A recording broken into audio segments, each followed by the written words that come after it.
اهلا بيكم في فيديو جديد. معاكم اسلام ماندو. مع ان اللابتوب تقدر تاخده في اي مكان وسهل التنقل والكمبيوتر ثابت في مكانه، بس النهارده هقدم لكم 5 مميزات تخليك تشتري كمبيوتر بدل لابتوب. لو اول مره تتفرج عليا فانزل اشترك في القناه وفعل الجرس عشان يوصلك كل جديد. بجد والله.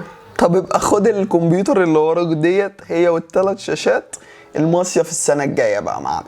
مش شرط اخد الكمبيوتر اللي ورا، اخده المصيف معاه. ما انت خد بقى اللابتوب وخلي العيال تبهدله والرمله والميه وترجع بيه بايظ يا معلم. والله انت بتضحكني. امال مين اللي قال لي هات الدراعات عشان اقطعك ماتشين في الاتوبيس؟ بصور فيديو يا عم. على فكره عيب عليك، يعني لما اكون بصور فيديو وانت تزاولني المزاوله دي. يلا بينا اقدم لكم ال5 مميزات اللي انا قلت لكم عليهم. اول ميزه في الكمبيوتر وهي انك تقدر تعدل فيه زي ما انت عايز، من حيث الرامات، بروسيسور، تعلي الفيجا، حاجات كتير قوي، وتزود هاردات زي ما انت عايز.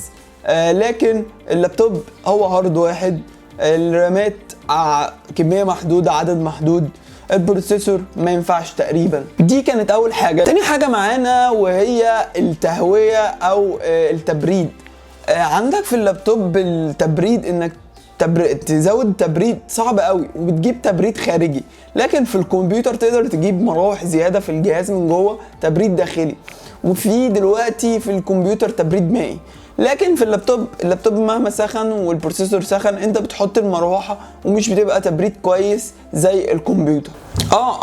انا عارف ان في لابتوبات دلوقتي نازله بتبريد كويس جدا، بس صدقني مش هتنفع للجيمنج قوي، مش هتنفع للناس اللي هي بتقعد على الكمبيوتر 24 ساعه او الناس اللي هي بتعمل مونتاج. تالت ميزه معانا تخليك تشتري الكمبيوتر بدل اللابتوب، الشاشه معلم في اللابتوب مش تقدر تكبرها. انت لو ساحر مش تقدر تكبرها، تمام؟ هو تقدر توصلها بشاشه خارجيه، لكن شاشه اللابتوب هتفضل زي ما هي. لكن الكمبيوتر تقدر تعدل على الشاشات، تقدر تخلي توصلها ب3 شاشات، تمام؟ تقدر تزود الشاشات زي ما انت عايز زي ما انا قلت كده دلوقتي، وتقدر تعلي الشاشه بتاعتك تخليها 24 32 براحتك، لكن في اللابتوب بيحكمك. دلوقتي في انواع، في ناس دلوقتي مجانين بس مش عندنا في مصر بتجيب فيجا خارجيه وتوصلها باللابتوب، معرفش توصيله او تحويله، وتوصل ال3 شاشات. في ناس عجيبه كده وبتعمل حاجات رهيبه الصراحه، بس انا بتكلم على دلوقتي على الواقع وكأننا احنا في مصر والفلوس اللي معانا والميزانيه بتاعتنا. رابع حاجه الماوس بتاع اللابتوب، عندي تعليق عليه. انك عمرك ما تعمل مونتاج او تلعب العاب بالماوس بتاع اللابتوب، تشتري ماوس خارجي. ليه لا يا عم المرمطه دي؟ ما اشتري مع الكمبيوتر، عندي الماوس او الخارجي على طول. شفت ده عيب في اللابتوب وميزه في الكمبيوتر. طبعا الماوس، طبعا التاتش ده مش ناس كتير قوي تستخدمه وبسرعه، وصدقني اما انت تعمل مونتاج او تلعب مش تستخدمه اصلا. خلينا واقعيين. خامس حاجه معانا وهي الكيبورد. الكيبورد في اللابتوب مختلف عن الكمبيوتر. يعني انا مثلا من اسبوعين او 3 اسابيع اتكب كوبايه شاي كامله بلبن، كوبايه شاي بلبن اتكبت في الكيبورد عندي. كيبورد كان جيمنج بس يلا الله يرحمه، اتكبت كلها، الكيبورد بس اللي باظ. تخيل بقى لو كوبايه الشاي باللبن ديت اتكبت على الكيبورد بتاع اللابتوب، كان ايه هيحصل؟ كان اللابتوب ابن عمتي اللابتوب بتاعه راح شيع، كان شغال عليه وكوبايه الشاي راحت اتكبت جوه الكيبورد بتاع اللابتوب، فالحمد لله باظ. باظ يعني باظ. انت هتعمل ايه؟ يعني دي عيب في اللابتوب. انت في حاجات بتحطها، كفرات بتحطها لللابتوب، بس اثناء ما هو كان بيشرب شاي فكان شايل الكفر، لان الكفر اتوسخ وبتاع وكده، فالوقت دوت قدره ونصيبه راحت كبت كوبايه الشاي باظ اللابتوب. ودلوقتي احنا خلصنا ال5 مميزات اللي في الكمبيوتر يخليك تشتري الكمبيوتر عن اللابتوب. دولت اللي انا شايفهم. في حاجات تانية كتير وفي ناس شايفة حاجات مختلفة، بس اللابتوب مختلف عن استخدام الكمبيوتر.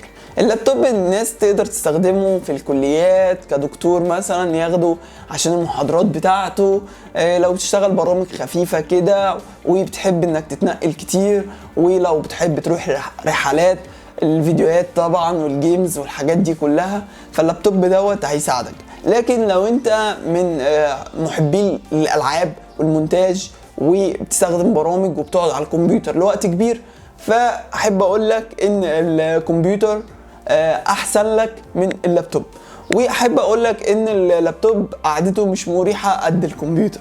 الكمبيوتر الشاشه انت تقدر تعليها توطيها وهكذا، الكرسي انت بتقعد على كرسي.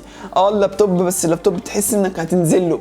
انا بحس دايما لما ابن عمتي عنده لابتوب، بحس دايما لما يجي يقعد بينزل اللابتوب كده، رغم ممكن يعمل الشاشه كده يعني ويقعد عليه عادي، لا هو ما عارفش بينزل. حاسس ان القعده كده مش مريحه. بيحكمك في حاجات كتير، بيحكمك في الكيبورد والماوس، ايدك بتبقى قريبه من الشاشه.